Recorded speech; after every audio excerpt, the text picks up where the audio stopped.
रेती बंदर पर रेती माफियाओं की बोट से बरामद हुई जिलेटिन की छड़ें, स्थानीय भूमिपुत्र और समाज सेवियों के कारण हुई कार्रवाई। प्रशासन की चढ़ावा नीति करा सकती है रेलवे का बड़ा हादसा।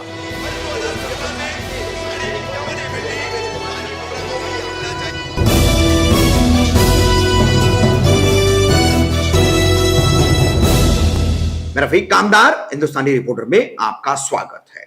मंगलवार 12 सितंबर को मुमरा रेती बंदर स्थित खाड़ी पर थाने जिलाधिकारी कार्यालय और थाने पुलिस क्राइम ब्रांच की टीम द्वारा एक बड़ी कार्रवाई की गई और इस कार्रवाई में सबसे अहम भूमिका निभाई है मुमरा कौसा के पूर्व विधायक के बेटे तथा यहाँ के समाज सेवी बीके प्रतिष्ठान के अनिल भगत द्वारा, जिनका अपना रेती बंदर में प्लॉट भी था। उनके जैसे और कई आगरी समाज के लोगों के यहाँ पर प्लॉट थे। इन प्लॉटों पर भी डूबी से रेती निकालना यानी गोताखोरी से रेती निकालना, ऐसे इनका व्यवसाय चलता था। मगर अब यहाँ चौपाटी का निर्माण, वाटर फ्रंट का निर्माण और इसके आड़ में क्या हो रहा है, तो बदस्तूर रेती माफियाओं का यहाँ आतंक जारी है। अवैध उत्खनन किया जाता है। इन्हीं द्वारा लगातार 5 सितंबर से शिकायत करने के बाद थाने जिलाधिकारी कार्यालय ने पहल करके ये कार्रवाई की। खबरों में आमतौर पर यह बात सामने आ रही है कि मुमरा रेती बंदर पर यह जिलेटिन की छड़ें पाई गई है। ये रेती बंदर पर नहीं पाई गई है, रेती बंदर से लग करके खाड़ी के अंदर जाने के बाद जहां जहां समूचे सभी रेती माफियाओं के गिरोहों के जो पड़ाव बने हुए हैं, उनमें से एक पड़ाव के पास बोट जो है वो इन जिलाधिकारी कार्यालय और पुलिस की टीम को मिली। इस बोट को पकड़ा गया। उस बोट में ये जिलेटिन की छड़ें मौजूद, 17 जिलेटिन की छड़ें यहां बरामद हुई है। एक अंदाजा आप लगा सकते हैं कि मुमरा खाड़ी से गुजरने वाली रेलवे, इसके ब्रिज कितने बड़े खतरे में, क्योंकि रेती माफिया यहां पर खाड़ी के तलहटी में जाकर के इस जिलेटिन से विस्फोट करवाते हैं। अब ये शक्तिशाली विस्फोट कितना नुकसान पहुंचाता होगा और इसके चलते रेलवे द्वारा बनाए गए पुराने और नए पुलों को कितना खतरा पैदा होता होगा। मगर क्या करे, मजबूर है। चढ़ावा नीति जोरों पर है। जिलाधिकारी कार्यालय हो, मेरीटाइम बोर्ड हो, पुलिस हो, चढ़ावा आ रहा है। इसलिए भविष्य में कोई भी बड़ा हादसा होता है तो वो होता रहे, हमें इससे कोई सरोकार नहीं। यही चढ़ावा नीति का मूल मंत्र है। तो बहरहाल कार्रवाई कैसे हुई है उसके तमाम वीडियोस हम आपको दिखा रहे हैं कि कैसे ये जिलेटिन यहां पर बरामद की। थाने जिलाधिकारी कार्यालय के तहसीलदार यहां मौजूद थे और थाने पुलिस के क्राइम ब्रांच यूनिट 1 के दिलीप पाटिल वरिष्ठ पुलिस निरीक्षक और उनकी पूरी टीम यहां पहुंची। इस कार्रवाई के बाद यहां पर आपको हम सबसे पहले बात जो हमारी हुई है वो बताएंगे।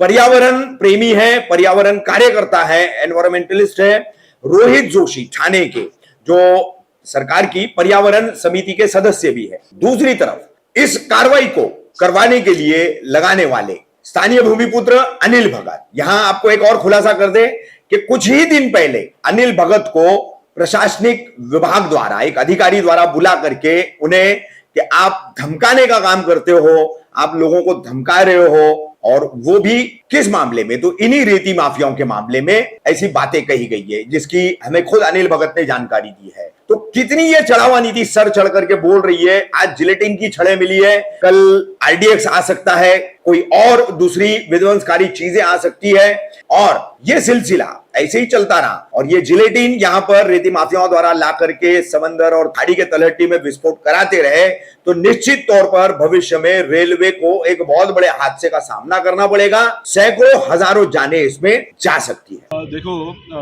लास्ट टाइम अगर आपको याद है तो आपके काफ़ी न्यूज़ रिपोर्टर ने जो चूहा पुल पे जो कार्रवाई हुई थी वो दिखाई थी।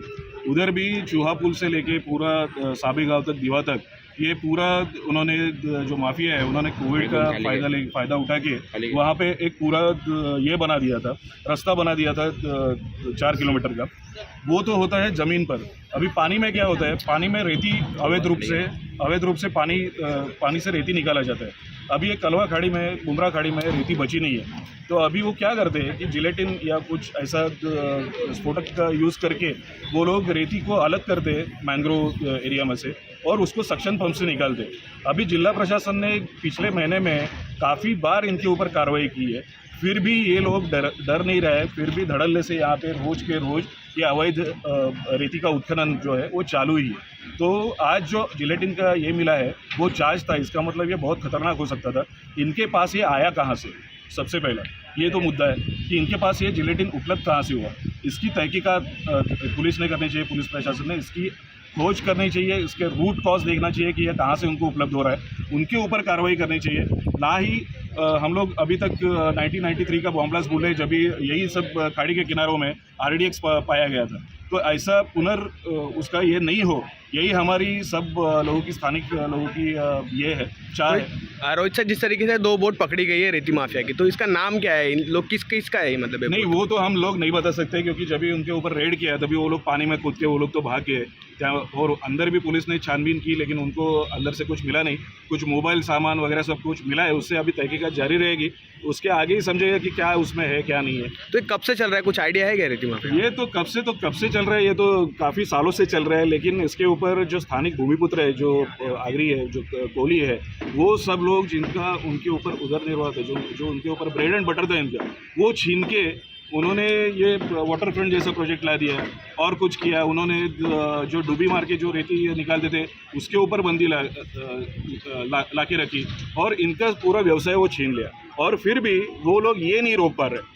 तो ये बहुत बड़ा अन्याय है, भूमिपुत्र को भी सहन करना पड़ रहा है, तो उसके खिलाफ भी ये रोष व्यक्त कर रहे हैं। अनिल भाई, क्या कहना चाहोगे? जिस तरीके से 2 बोट पकड़ी गई है भूमाफिया, रेती माफिया की, तो इसमें कुछ जिलेटिन भी मिले हैं, तो इसको लेकर क्या कहना चाहोगे आप? बताया जा रहा है कि कंप्लेंट आपने भी की थी, ये कंप्लेंटर आप? बहुत सिरे से जिलेटिन मिलना, ये बहुत सिरे से हमारे शहर के लिए, हमारे लोगों के लिए, सब सिरे से ये लोग धड़ल्ले से रेती उत्खनन तो चालू है।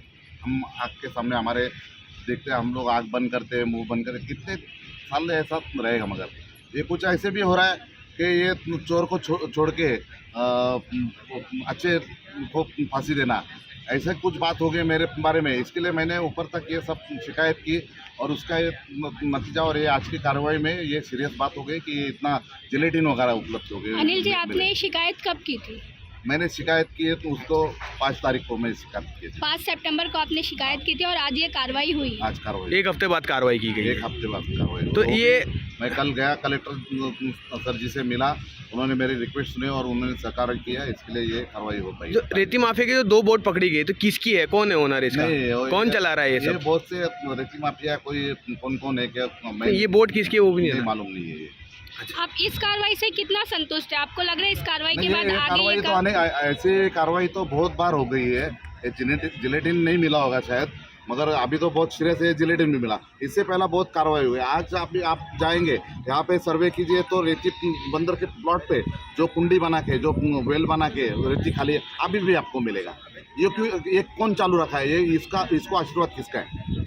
तो आप अच्छा, यहाँ के तहसीलदार, पुलिस प्रशासन, सबको तो पता होगा कि यहाँ रेती माफिया है, फिर भी कार्रवाई क्यों नहीं कर रही है? वही तो मैं आपसे भी सवाल करता हूँ और मैं प्रशासन से ये सवाल करूँगा, ये कैसे धड़ल्ले से ऐसा कर सकते हैं? तो आपको लगता है इस कार्रवाई के बाद ये रेती माफिया का काम बंद होगा या ऐसे ही चलता रहेगा? ये बंद नहीं होने वाला है। ऐसा एक कार्रवाई में तो ऐसे अनेक कार्रवाई हुई तो भी बंद नहीं हुआ, तो एक कार्रवाई में ये बंद होएगा ऐसा मैं नहीं बोलता। मगर मैं जागरूक नागरिक होते हुए मैं इस पे ध्यान रखने का काम करूंगा, और ऐसे कुछ होता है तो मैं ज़रूर प्रशासन को फिर से यहाँ पे लेके आऊँगा। जिलेटिन की जो गाड़ी मिली है उसमें वो बाद में थी, और उसका वापर किस लिए होता है वो हमें नहीं पता है। और वो जिलेटिन है, वो भी हमारे स्टाफ थे, पुलिस कांस्टेबल दिखने में, उन्होंने बताया कि जिलेटिन की गाड़ी है, तो उससे पता चला ये जिलेटिन है। तो फिर बाद में हम जब इधर आए तो पुलिस यंत्रणा में भी आ गई, तो उन्होंने कार्रवाई आगे की। रेती बंदर जो है हमेशा रहबरी का इलाका रहता है। यहाँ पे शाम के टाइम अनेक लोग यहाँ पे पर्यटन स्थल के नाम पर आते हैं। यहाँ पे जिस तरीके से आने वाले कुछ दिनों में सन भी है यहाँ पे, तो क्या लगता है उसी को देखते हुए इस तरीके से जिलेटिन की काड़ियाँ मिले, कहीं कुछ ना कुछ होने की आशंका बताई जा सकती है? ये बोल नहीं सकता, क्योंकि ये बात जो है वो रेती के लिए यूज़ होता है जो बात हमने, और उसके साथ सेक्शन पंप भी था, तो ये रेती के लिए बात। कितना जिलेटिन की कांडियाँ मिली है जिसमें कुछ जो है सेट भी रेडी था जो कभी भी ब्लास्ट हो सकता था? उसके बारे में आपको पुलिस यंत्रणा कितनी जिलेटिन की कांडियाँ पाई गई है? कितनी थी वो मैंने काउंट नहीं की, जो थी पुलिस को दिखाया और उन्होंने वो निकाला। तो आपका पूरा नाम और आपका पद? मेरा नाम सचिन भोईर है, मैं सीनियर क्लर्क हूँ, कलेक्टर ऑफिस का नाम।